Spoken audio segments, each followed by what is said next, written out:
So you have released your single. You may possibly have followed my 20-day plan, link in the description, but it just hasn't got the traction that you had wished for. Is it dead, or can you revive it? More importantly, can you still keep pushing it? And what is the best way without just repeating the same formula and getting the same results? Well, it's definitely not dead. Your single is an asset, and that asset is used to gain attention and to build an audience. The problem here is most artists release a single, make some content on socials, and expect the numbers to rise on Spotify. The problem I see it is there are so many steps in between just making content and actually building numbers on Spotify.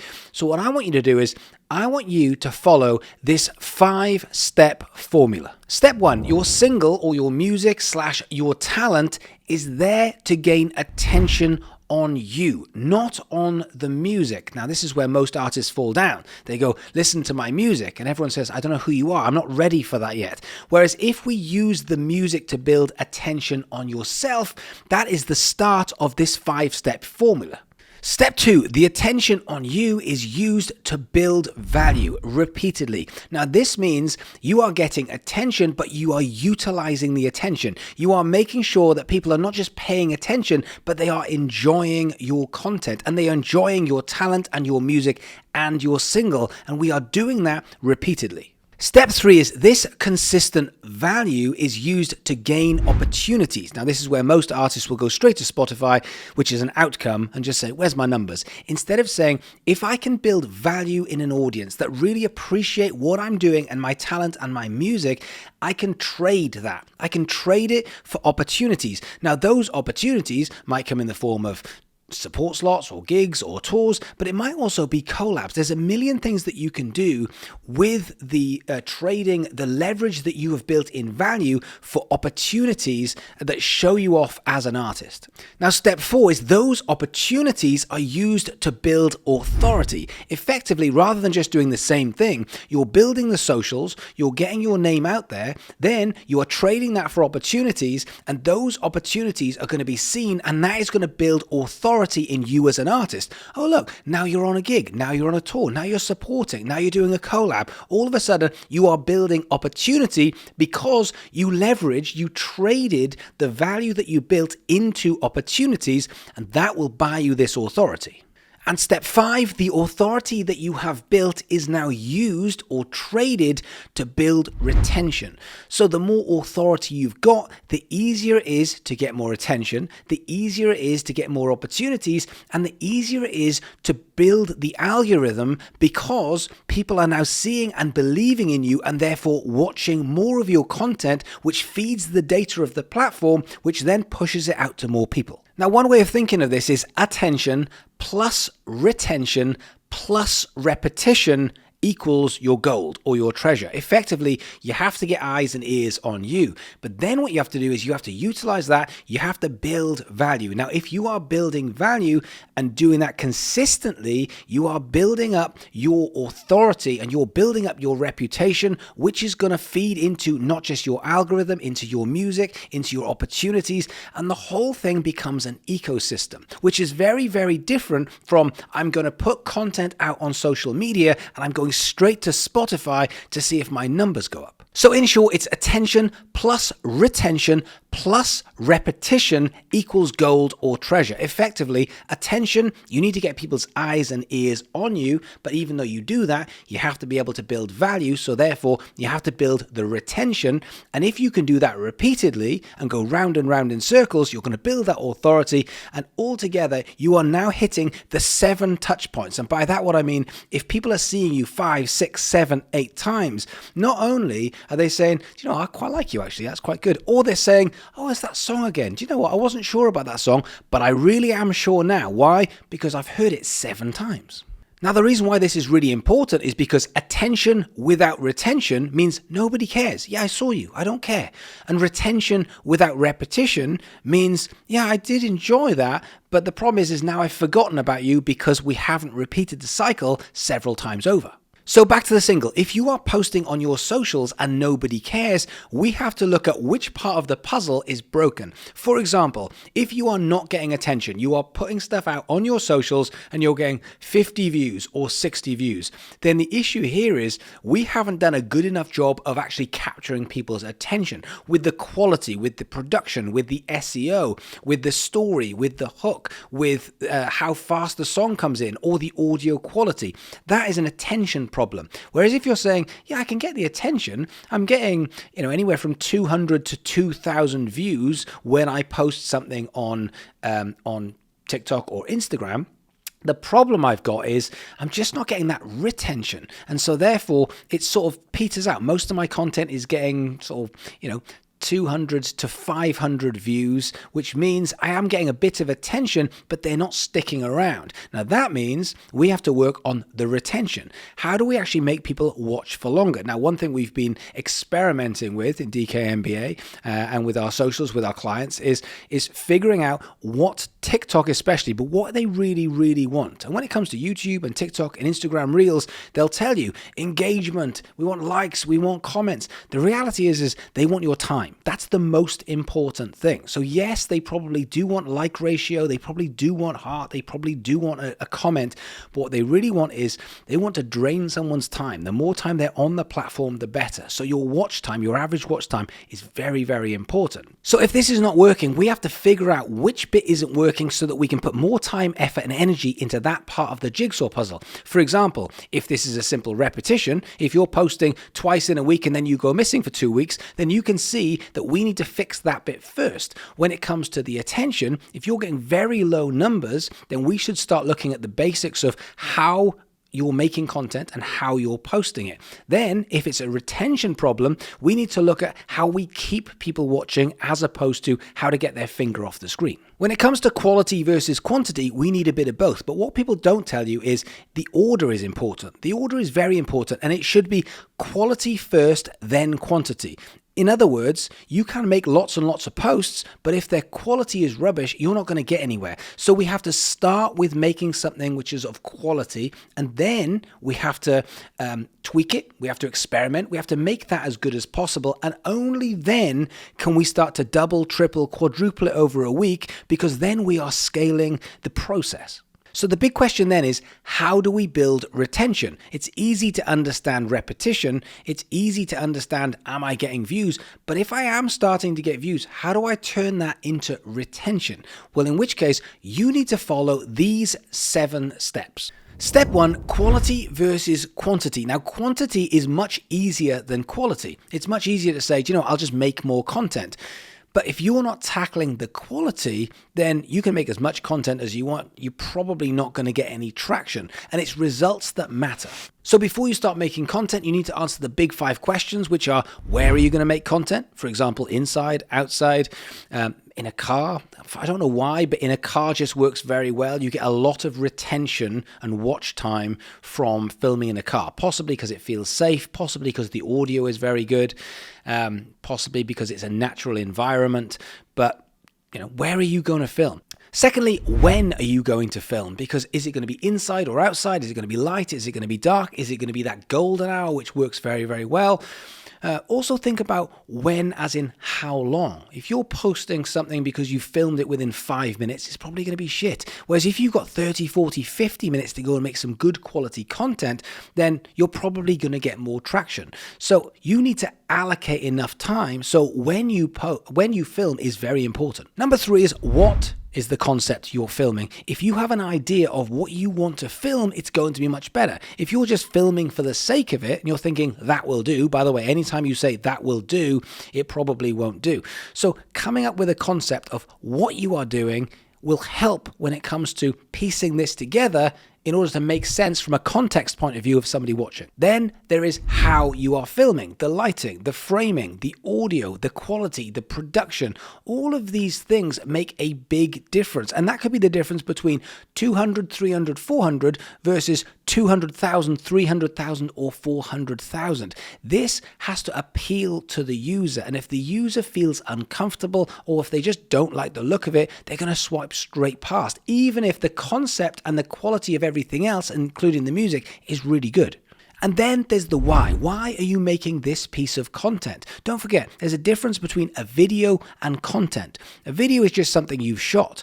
Content is taking that video and turning it into something special that people will be entertained by. So then you're looking at the hook, you're looking at the text, you're looking at the SEO, you're looking at anything else you want to add into it, from color grading right the way through to emojis, anything that might make this more watchable and more entertaining. But for me, this is about the story. This is about the subject matter. This is about who you are and why you're doing this, even if this is just a 15-second piece of content. Don't forget, if you make a piece of content which is just about the song and the song has to carry it, then the song has to do all of the work. That better be a really, really good song. I liken this to an artist or a band putting a set list together. You can put a really good list of songs in the right order and have a great gig, even if you're not the best live performer.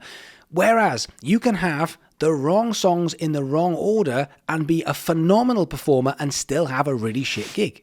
Second tip is testing. This is where we are going to test everything. It's not about what works. It's about what works for you. Because I can have 5 artists in front of me and each of them will have a different skill set. They'll have different genre. They'll have a different audience. They'll have a different age. So therefore, we have to figure out where the treasure is for you. For example, you might be happy to perform live, or you might say, there's no way I'm performing live. You might have a phenomenal personality. You might just be utterly beautiful. You might be the greatest storyteller on earth. But if we're not focusing on that, we're not looking for the treasure or the gold. So test everything: long form, short form, inside, outside, your message, your hook, anything that you can think of, we need to test. This isn't about making content for the sake of making content. What we're trying to do here is we're trying to find where the gold is, and then we can scale. Tip number 3 is credibility. If you've had this song out for a while and it's not really going, then we have to build authority and we have to build credibility in you, which will filter down into the song. So how do we do that? Well, things like having other artists who are going to feature either on your socials or you're featuring on their socials can bring some of that credibility. So what can we do that adds credibility, that show you off as a credible artist? It could be as simple as more live performances. It could be showing off how great you are live. But we have to think about the credibility and again, not allow the song to try and carry the socials and the song to try and carry your Spotify numbers. Tip number 4 is your discovery tactics. We need to make sure that people are discovering you, therefore getting that initial attention. Now, the way we do that is we focus on the way you're posting as opposed to the video itself. In other words, do you understand 4-point SEO, which I talk about in DKMBA all of the time because it's so crucial. That's the difference between no views and hundreds of thousands of views, is just directing the platforms to the right people, because it can show the best piece of content to the wrong people and they won't care. They will swipe straight past, feed that data back into TikTok or back into Instagram, and all of a sudden you're thinking, I thought that was a really good piece of content. Why did that not go anywhere? It was your fault because you didn't wrap it up in the right way. We need to look at things like, are you implementing a good hook? Are you implementing a good story? And more importantly, is what you're doing and who you are as an artist interesting and remarkable? Because let's face it, everyone's got a billion options of what they can be looking at right now, and if they're going to stop on you, it's because you have to be interesting and remarkable. So have you done a job as you the artist, or are you trying to push the song's narrative instead of you the artist? Tip number 5 is forcing the attention with ads. Have you tried ads? Now, ads is one of those things where people get really stressed about it and say ads will break the algorithm. No. Ads done badly will break the algorithm, but ads is just attention. The problem here is people try and force the narrative by making an advert for their new song that nobody cares or has any context out, and then push that in front of thousands or hundreds of thousands of people, and that will break the algorithm. But if you're taking really quality pieces of content that have done well, that people have engaged with, and you are pushing that in front of the right people, then more people will react, more people will engage, more people will like your content, and therefore come with you on that journey. Advertising can be as simple as just some brand awareness or some boosts, but in doing so, if you find people who genuinely love what you do that wouldn't have found you through the algorithm, then surely that's a win. Number 6, we have to think outside of the music and outside of the socials, and we need to think of a good story. And by story, I don't just mean the story of the song. I mean a good PR story, because this is where we can hang interviews. This is where we can hang magazine articles, press releases, EPKs. If you are doing something interesting as well as being something interesting, you will get so much more traction, not just from your socials, but offline as well. The key here is, what's the story? If you go to any magazine or newspaper or radio or blog and just say, I have a new single, they're going to go, yeah, you and everybody else. Whereas if you come up with a really great story, hey, I'm going to try and break the world record for this, and my single is a part of that, now it's a story. If you say, I'm going to do a 24-hour concert to raise money for blah, now you've just come up with a story. If you say, I'm going to do the first ever skydiving gig where I'll be diving with my acoustic guitar and I will be performing my new single whilst falling from 12,000 feet, now you've got a story. Those stories can be wrapped up in a way that are now interesting for people who do have a blog, a magazine, a newspaper, or a radio show. The key here is it's up to you to come up with that story and not anybody else, and then put that story in amongst the socials and the message that you're doing. For example, if you're going on tour and you're a big advocate for being carbon neutral, and you say, well, I'm gonna walk to every gig, and on the way I'm gonna plant one tree. I guarantee that you can get more attention, not just on you, but on your music. And tip number 7 is we need to do market research. I guarantee that if you go to your friends and family and ask them about your new song, they'll call you amazing. They'll say, you're a genius. I don't understand how Ed Sheeran's got 1 billion monthly listeners and you don't have any. That's their job. That's what they do. But why not go and pitch your music to some curators on Submit Hub and say, yes, I want your feedback. And yes, they will be brutal. But at least you'll start seeing the market research or the perception from someone else's point of view. And maybe you'll stumble across something. Maybe you'll say, I hadn't thought of that. Okay, maybe when it comes to the single, maybe I'll re-release a remix, or maybe I'll make a live version and change something. But if you keep it to your ecosystem of all of the friends who love you, they are going to give you bad advice. So go and do some market research. Go and find out what people really think of your song. And if it's good enough, then you know where to start. You know that you can start pushing that song. But if it's not good enough, we need to start thinking of what's the next song? What can I move on to? When it comes to releasing a single, there are 2 rules. Rule number 1 is preparation is probably 70% plus of your release, and that's where most artists fall down. But if you've released something and it isn't going well, then we need to go into rule 2, which is quality multiplied by repetition. If you are putting in the reps and it's not working, then we need to go back to quality. Because that's the bit where you can get not just attention and retention, but also you can build value, you can gain opportunities, and with those opportunities, you can build authority. And don't forget the golden rule, which is you don't get to decide what quality is. Quality is subjective, but you will know because people will vote with their feet, or more importantly, their finger. Now, if you are struggling with any of this, if your music isn't getting the traction and the attention that you think it deserves, or more importantly, you need some accountability or you have some questions, then come and join me in DK Music Business Academy. I do live sessions every week. There's an incredible community of artists from all over the world who are releasing music and learning about this stuff just like yourself. And there's 50 to 60 hours worth of courses. So if you're interested, then click the link below. Otherwise, thank you so much for watching. Let's make sure that these singles don't die. Don't forget, these singles don't die. They just stop being managed. Good luck with your single, and I'll see you again soon.